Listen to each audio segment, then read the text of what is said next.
First of all आप सबको मेरी तरफ से नमस्कार। आपका मेरे इस चैनल पर आने पर स्वागत है। हम अपने इस चैनल पर 11th और 12th केमिस्ट्री को बड़े इजी लैंग्वेज में डिस्कस करते हैं। इसी डिस्कशन में हमने 12th केमिस्ट्री का chapter number 7 P block element last lecture से पढ़ना स्टार्ट किया था। इसका फर्स्ट लेक्चर में मेरे यूट्यूब चैनल पर है, आप जाकर देख सकते हैं। आज हम स्टार्ट करते हैं इसका सेकेंड पार्ट। चलिए शुरू करते हैं। आज की इस क्लास में हम स्टार्ट करते हैं जो आपके पी ब्लॉक एलिमेंट है इनसे। जैसा कि हम जानते हैं पी ब्लॉक एलिमेंट आपके ग्रुप नंबर 13 से लेकर ग्रुप नंबर 18 तक 13, 14, 15, 16, 17, 18 ये जो ग्रुप हैं ये आपके इंक्लूड किए जाते हैं पी ब्लॉक एलिमेंट के अंदर। देखिए पी ब्लॉक एलिमेंट में मैंने अभी आपको बताया ग्रुप नंबर 13 जो कि बोरोन फैमिली है, फिर ग्रुप नंबर 14 कार्बन फैमिली है, ग्रुप नंबर 15 नाइट्रोजन फैमिली है, group number 16 oxygen family, group number 17 इन्हें हम हेलोजेंस कहते हैं, और ग्रुप नंबर 18 आपके नोबल गैसेस हैं। ये आपके डिफरेंट आपके ग्रुप्स आते हैं। अब क्लास 11th में हमने group number 13 and group number 14 complete कर लिया था। वो दोबारा से जब हम हमारी 11th क्लास का पढ़ेंगे उस पर वीडियो बनाएंगे तो उसमें इंक्लूड करेंगे। यहाँ 12th क्लास में according to the syllabus we have to cover the group number 15, 16, 17 and 18। Means जो नाइट्रोजन फैमिली है, ऑक्सीजन फैमिली है, हेलोजन्स हैं, और जो आपकी नोबल गैसेस हैं इनके बारे में हमें कवर करना है हमारा इस पी ब्लॉक एलिमेंट्स के अंदर।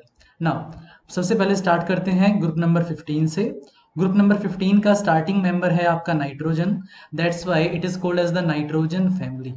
Now the elements which are included in the group number 15 are nitrogen, phosphorus, arsenic, antimony and bismuth. And the general outermost electronic configuration for p block element is ns2 and np126. And for group number 15 the general outermost electronic configuration is ns2 and np3. And what is the value of n for group 15? ये जितने भी आपके element दिखाए गए हैं इनके लिए जो n की वैल्यू है, लाइक हम जानते हैं ग्रुप नंबर 1 का हाइड्रोजन और ग्रुप नंबर लास्ट 18 का हीलियम, ये आपके पीरियड नंबर 1 से बिलोंग करते हैं जिनके लिए n की वैल्यू आपकी 1 होती है।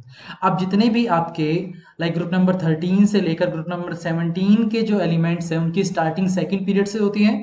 तो नाइट्रोजन के लिए n की वैल्यू प्रिंसिपल क्वांटम नंबर की वैल्यू 2 रहती है, फोस्फोरस के लिए 3, आर्सेनिक के लिए 4, एंटीमनी के लिए 5 एंड बिस्मिथ के लिए रहती है आपकी 6।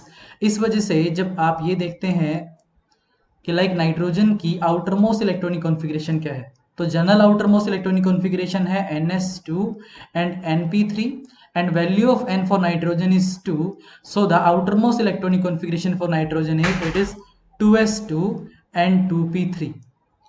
आफ्टर दैट नाइट्रोजन के बाद बात आती है फोस्फोरस की। The outer most electronic configuration is it is ns2 and np3 and the value of n for phosphorus is 3.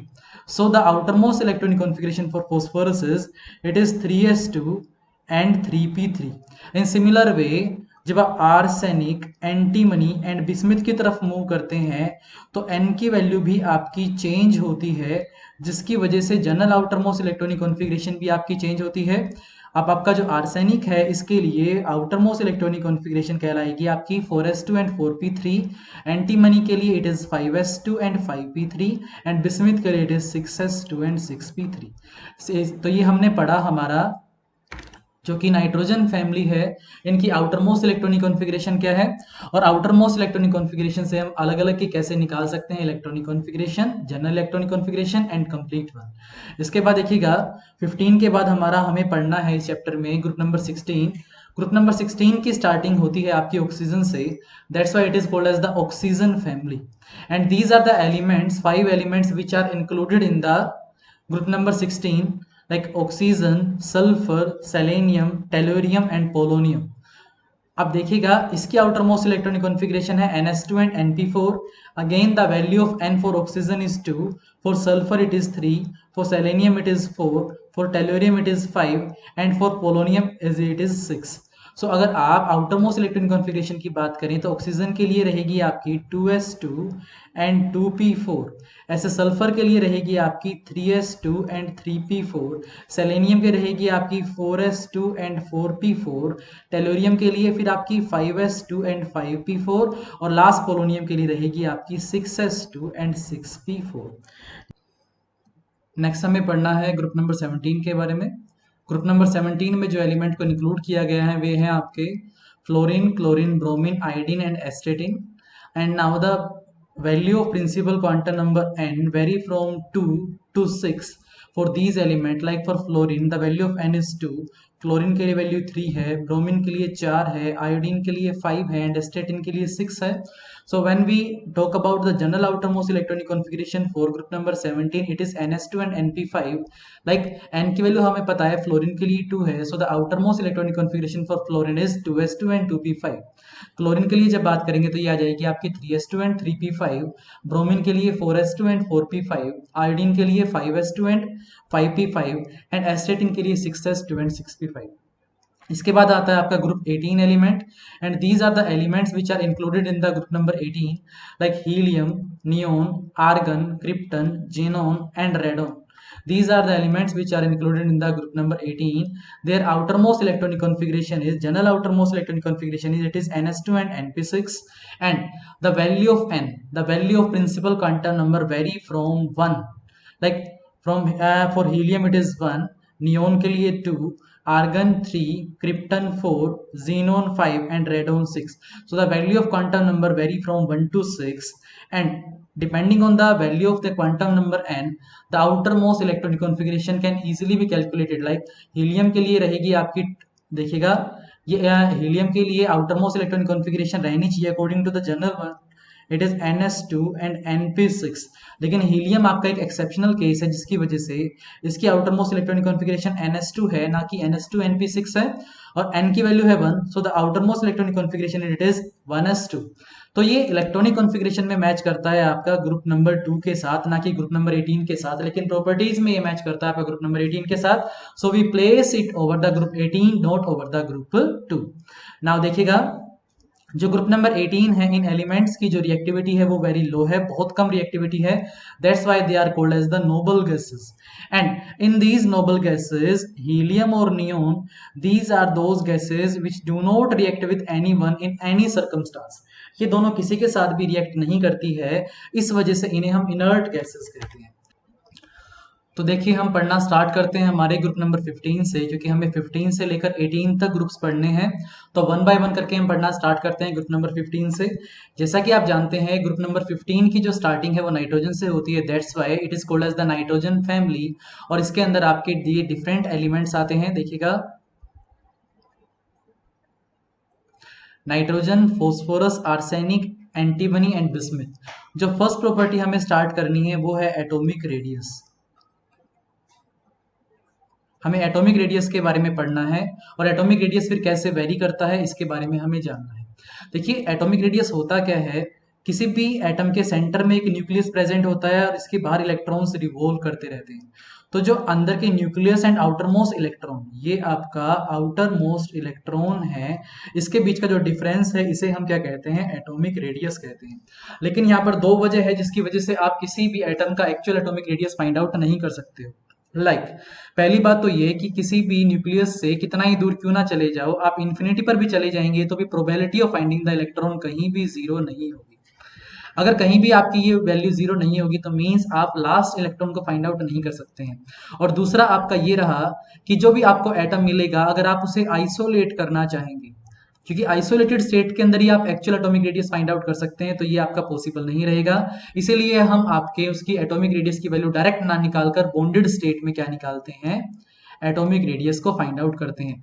तो हम डायरेक्ट एटॉमिक रेडियस ना निकालकर ionic radius, covalent radius, metallic radius और वंडरवाल रेडियस फाइंड आउट करते हैं।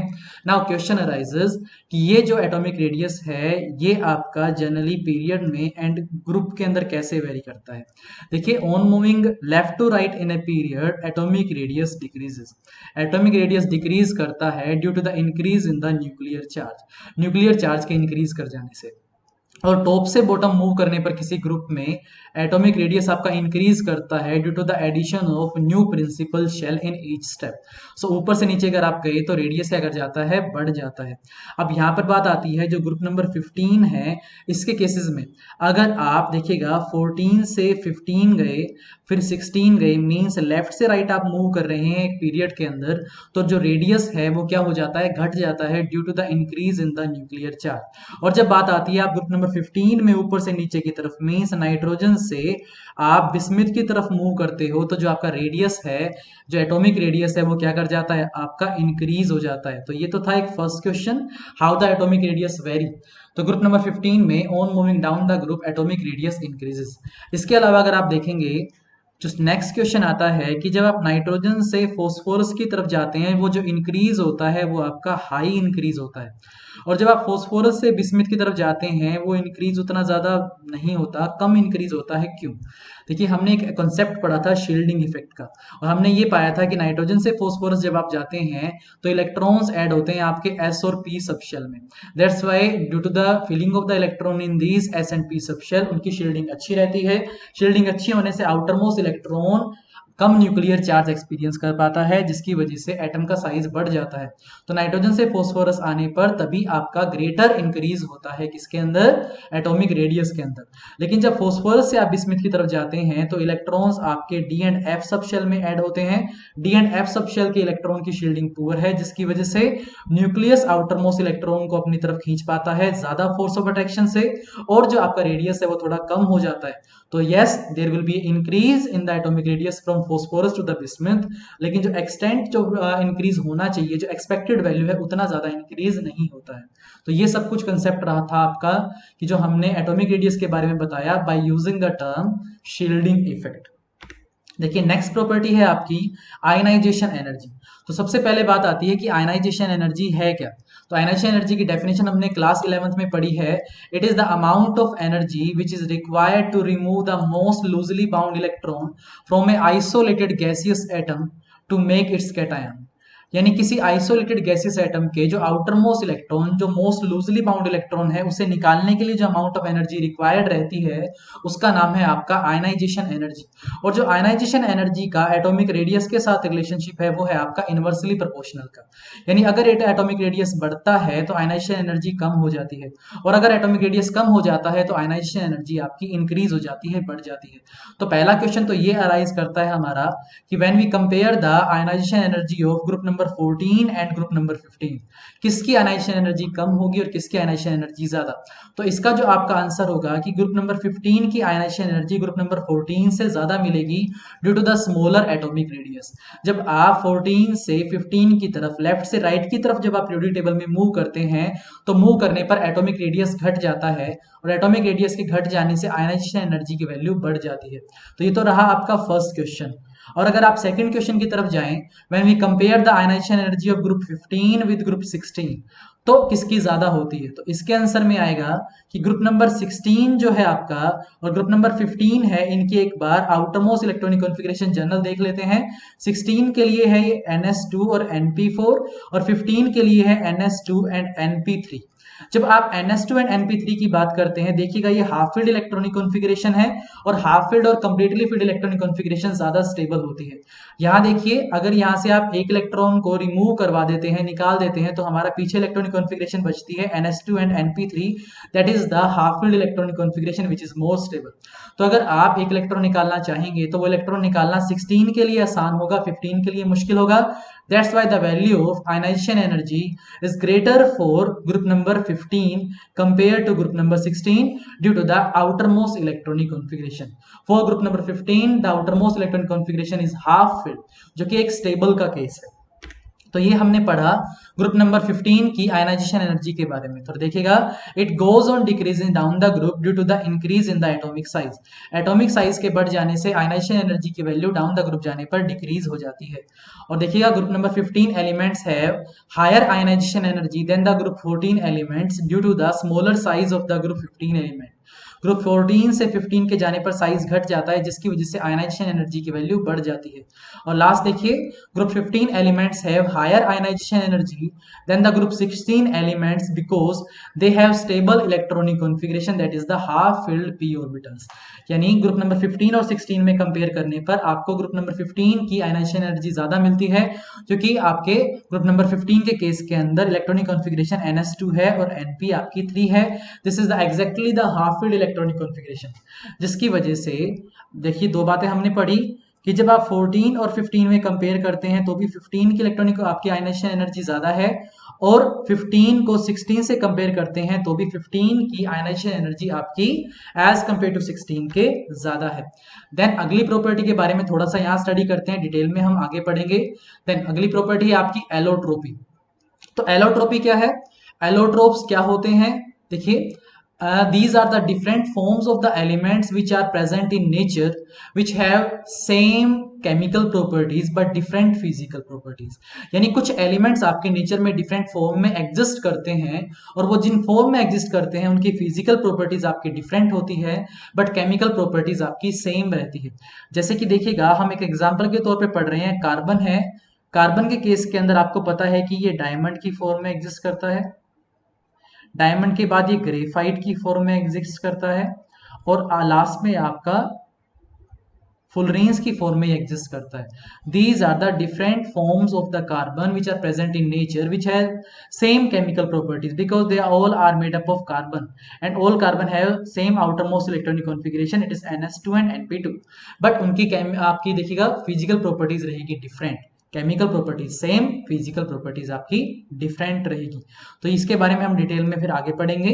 अब आगे देखिएगा, नेक्स्ट प्रॉपर्टी जो हमें पढ़नी है यहाँ पर, that is the catenation. Catenation क्या होती है? It is the self linking property of the element.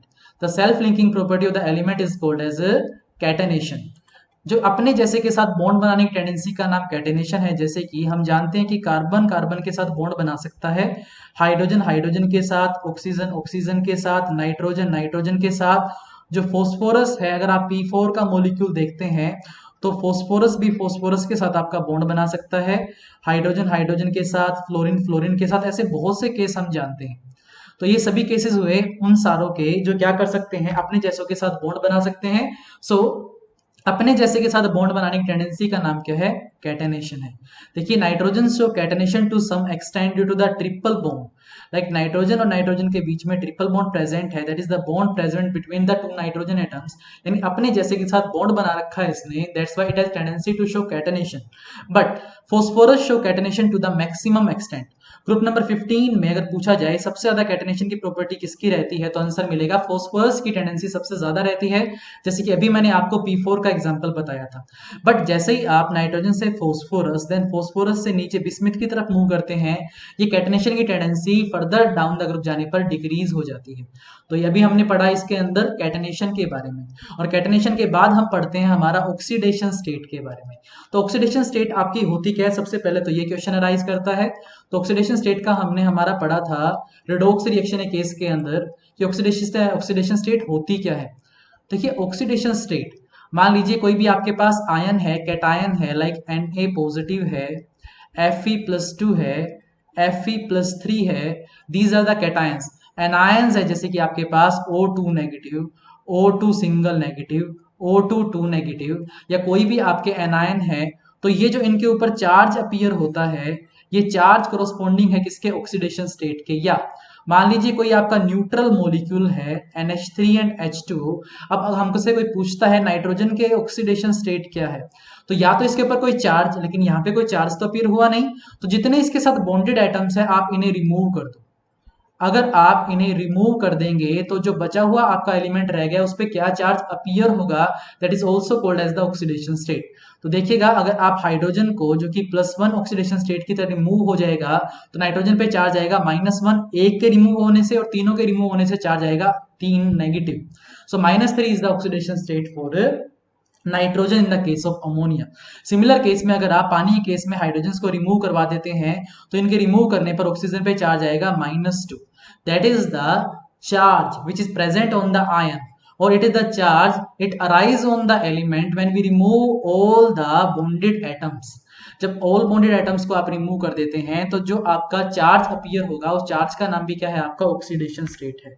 देखिए अगर आप ग्रुप 15 के लिए ऑक्सीडेशन स्टेट को कंपेयर करते हैं तो आप पाएंगे the most common oxidation state shown by them is +3, +5 and -3। यानी ये क्या दिखाते हैं, +3 दिखाते हैं, +5 दिखाते हैं और -3। ये तीन आपकी इनके केस के अंदर जनरल इलेक्ट्रॉनिक जो आपकी जनरल ऑक्सीडेशन स्टेट्स रहती है। क्यों रहती है, इसका आंसर देगी इसकी आउटर मोस्ट इलेक्ट्रॉनिक कॉन्फ़िगरेशन। देखिए NS2 और NP3, this is the general outer most electronic configuration for group number 15 elements. अब इसे स्टेबलाइज होना है, तो स्टेबलाइज हो सकता है ये अपने ऑक्टेट को पूरा करके। तो अगर ये अपने ऑक्टेट को जब पूरा कर ले, अगर इसके आउटरमोस्ट इलेक्ट्रॉन निकल जाए और अंदर जो बचे हैं वो कंप्लीटली फिल्ड हो, तो उस केस में ये स्टेबल होता है। तो पहला केस देखिए +3 का, मींस वी रिमूव 3 इलेक्ट्रॉन्स। अगर आप इस 3 पे के 3 इलेक्ट्रॉन को रिमूव करवा देते हैं, we get NS2 and NP0 electronic configuration. तो जो इसके इनरमोस्ट जो सबशेल है NS, इसमें 2 ही इलेक्ट्रॉन आ सकते हैं और दोनों इलेक्ट्रॉन इसमें प्रेजेंट है, mean this is a stable electronic configuration. तो या तो ये +3 दिखा सकता है, इसके बाद देखिए +5, मतलब ये 3 इलेक्ट्रॉन और अंदर वाले 2 इलेक्ट्रॉन भी आपके रिमूव हो जाए तो इलेक्ट्रॉनिक कॉन्फ़िगरेशन रहेगी it is NS0 and NP0। तो इसके अंदर जितने भी सबशेल्स हैं वो कंप्लीटली फिल्ड आपको मिलेगी। कंप्लीटली फिल्ड मिलने पर आप कहेंगे कि ये स्टेबलाइज हो जाएगा। और लास्ट केस देखिएगा आपका -3। देखिए NS2 और NP3 है, अगर आप इसमें 3 इलेक्ट्रॉन ऐड कर देते हैं तो ये बन जाएगा NS2 एंड NP6 एंड 2 + 6 = 8। यानी अगर 8 इलेक्ट्रॉन आउटर मोस्ट शेल में हो जाए तो हम मानते हैं according to the octet rule ये स्टेबलाइज हो जाता है। तो ये आपकी रही जनरल आपकी oxidation state for group 15, means ये +3 दिखा सकता है, +5 दिखा सकता है एंड -3 दिखा सकता है। अब क्वेश्चन राइज करता है कि जो -3 ऑक्सीडेशन स्टेट है वो कौन दिखाता है, और इस पूरे ग्रुप के अंदर -3 ऑक्सीडेशन स्टेट दिखाने की टेंडेंसी इंक्रीज या डिक्रीज कैसे वेरी करती है, इसके बारे में हम थोड़ा सा पढ़ेंगे। देखिए मैंने अभी बताया -3 ऑक्सीडेशन स्टेट का मतलब है इसकी आउटर मोस्ट जो इलेक्ट्रॉनिक कॉन्फ़िगरेशन है उसमें 3 इलेक्ट्रॉन और ऐड कर देना और इसे NS2 और NP आपका 6 बना देना। देखिए इलेक्ट्रॉन के रिलीज करने की टेंडेंसी है, जैसे उसे इलेक्ट्रोपॉजिटिव कैरेक्टर कहते हैं, वैसे जो इलेक्ट्रॉन के गेन करने की टेंडेंसी है उसका नाम है इलेक्ट्रोनेगेटिव कैरेक्टर। इलेक्ट्रोनेगेटिव कैरेक्टर है, इलेक्ट्रोनेगेटिव कैरेक्टर है वो भी आपका एटॉमिक रेडियस के इनवर्सली प्रोपोर्शनल होता है। मींस अगर एटॉमिक रेडियस बढ़ गया तो इलेक्ट्रॉन को लेने की जो पावर है, एफिनिटी है, वो कम हो जाती है। तो हमने पढ़ा है नाइट्रोजन से जब आप बिस्मिथ की तरफ मूव करते हैं एटॉमिक रेडियस आपका इंक्रीज करता है। एटॉमिक रेडियस के इंक्रीज करने से electronegative character tendency to gain the electron decrease हो जाती है। सो -3 ऑक्सीडेशन स्टेट दिखाने की टेंडेंसी भी डाउन द ग्रुप जाने पर आपकी डिक्रीज हो जाती है। देखिए नेक्स्ट देखेंगे इसके अंदर, the stability of +5 oxidation state decreases whereas the stability of +3 oxidation state increases due to the inert pair effect। जैसा कि हमने हमारी लास्ट क्लास में पढ़ा था इनर्ट पेयर इफेक्ट के बारे में, और उसमें ये बताया था कि देखिए ग्रुप जो 15 है ये आइदर आपके +3 जनरल आपके ऑक्सीडेशन स्टेट दिखा सकता है या +5 दिखा सकता है। +3 ये तब दिखाता है देखिए जब NS2 और NP3 में ये आउटरमोस्ट 3 इलेक्ट्रॉन रिमूव हो जाए, और +5 आपका तब दिखा सकता है जब NS2 और NP3 में ये 3 और अंदर से बचे हुए 2 इलेक्ट्रॉन भी रिमूव हो जाए। लेकिन हमने पढ़ा है कि नाइट्रोजन के केस के अंदर कि आपकी जो इलेक्ट्रॉन है, फॉस्फोरस के केस में जो इलेक्ट्रॉन्स हैं इनके आउटरमोस्ट जो इलेक्ट्रॉन है NS2 और NP3, जो इनके अंदर इलेक्ट्रॉन प्रेजेंट है वो या तो आपके S सब शेल में या P सब शेल में प्रेजेंट है जिनकी शील्डिंग अच्छी है। शील्डिंग अच्छी होने की वजह से जो आउटर मोस्ट इलेक्ट्रॉन है वो कम फोर्स एक्सपीरियंस कर पाता है, इसलिए उसके निकलना आसान हो जाता है, इजी हो जाता है। तो आप ये 3 इलेक्ट्रॉन भी रिमूव कर पाते हो एज वेल एज ये 2 इलेक्ट्रॉन भी। तो ये दोनों इलेक्ट्रॉन रिमूव करने से ऑक्सीडेशन स्टेट आती है आपकी +5। अब देखिएगा जो नाइट्रोजन है जिससे केस में शील्डिंग अच्छी है वो बड़े आसानी से +5 ऑक्सीडेशन स्टेट दिखाता है। लेकिन जब आप नाइट्रोजन से बिस्मिथ की तरफ मूव करते हैं तो नीचे जाने पर शील्डिंग इफेक्ट पुअर हो जाता है, आउटर मोस्ट इलेक्ट्रॉन का निकलना मुश्किल हो जाता है। तो 5 इलेक्ट्रॉन नहीं निकल पाते हैं, मुश्किल से निकल पाते हैं। So we can say that the stability of the greater oxidation state decreases on moving down the group in group 15 due to decrease in the shielding effect. Shielding effect के डिक्रीज हो जाने से डाउन द ग्रुप मूव करने पर nitrogen से bismuth की तरफ +5 oxidation state जो कि ग्रेटर ऑक्सीडेशन स्टेट है, इसकी स्टेबिलिटी डिक्रीज हो जाती है, कम हो जाती है। अब अगर बात करते हैं हम +3 ऑक्सीडेशन स्टेट के बारे में, देखिए एक केस मैं लेता हूं नाइट्रोजन का, एक केस मैं लेता हूं बिस्मिथ का। नाइट्रोजन के केस के अंदर आपकी शील्डिंग अच्छी है, शील्डिंग अच्छे होने से इलेक्ट्रॉन बड़े आसानी से निकल जाते हैं, लेकिन बिस्मिथ के केस के अंदर आपकी शील्डिंग पुअर है तो आउटरमोस्ट इलेक्ट्रॉन को निकालना मुश्किल हो जाता है। So these ns2 electron they act as the inert pair, वो आपके बॉन्ड फॉर्मेशन में पार्टिसिपेट नहीं करते हैं, उन्हें आपका निकालना मुश्किल होता है। तो देखिएगा बिस्मिथ आपका +3 ऑक्सीडेशन स्टेट दिखा पाता है, ना कि +5 ऑक्सीडेशन स्टेट। सो अगर आप लोअर ऑक्सीडेशन स्टेट से की बात करते हैं, इसकी स्टेबिलिटी की बात करते हैं, तो डाउन द ग्रुप जाने पर शील्डिंग इफेक्ट के पुअर हो जाने से लोअर ऑक्सीडेशन स्टेट जो कि इस केस में +3 ऑक्सीडेशन स्टेट है, उसकी स्टेबिलिटी आपकी इंक्रीज हो जाती है। यही हमने पढ़ा यहाँ पर, the stability of +5 oxidation state decreases whereas the stability of +3 oxidation state increases on moving down the group due to the inert pair effect. Now जो नाइट्रोजन है आपका, it show the oxidation state from -3 to +5। ये अपने different compound में -3 से लेकर +5 तक different oxidation state आपके दिखाता है। तो मान लीजिए इसकी कोई भी ऑक्सीडेशन स्टेट ऐसी है जिससे कि अपनी ऑक्सीडेशन स्टेट डिक्रीज भी कर सकता है और अपनी ऑक्सीडेशन स्टेट बढ़ा भी सकता है, तो उस केस के अंदर ये आपका डिस्प्रपोर्शन रिएक्शन शो करता है, जिसके अंदर एक ही रिएक्शन के अंदर जो आपका नाइट्रोजन है वो अपनी ऑक्सीडेशन स्टेट को कम भी कर लेता है और अपनी ऑक्सीडेशन स्टेट को बढ़ा भी लेता है। Such kind of reactions are called as disproportion reaction. तो आज हमने पढ़ा आपकी कुछ एक प्रॉपर्टीज के बारे में ग्रुप नंबर 15 की। अगर आपको मेरी ये वीडियो अच्छी लगी हो तो वीडियो को लाइक करिएगा, अपने फ्रेंड्स के साथ शेयर करिएगा और मेरे चैनल को सब्सक्राइब करिएगा। और इस वीडियो को लास्ट तक देखने के लिए आप सबको मेरी तरफ से धन्यवाद। Thanks for watching.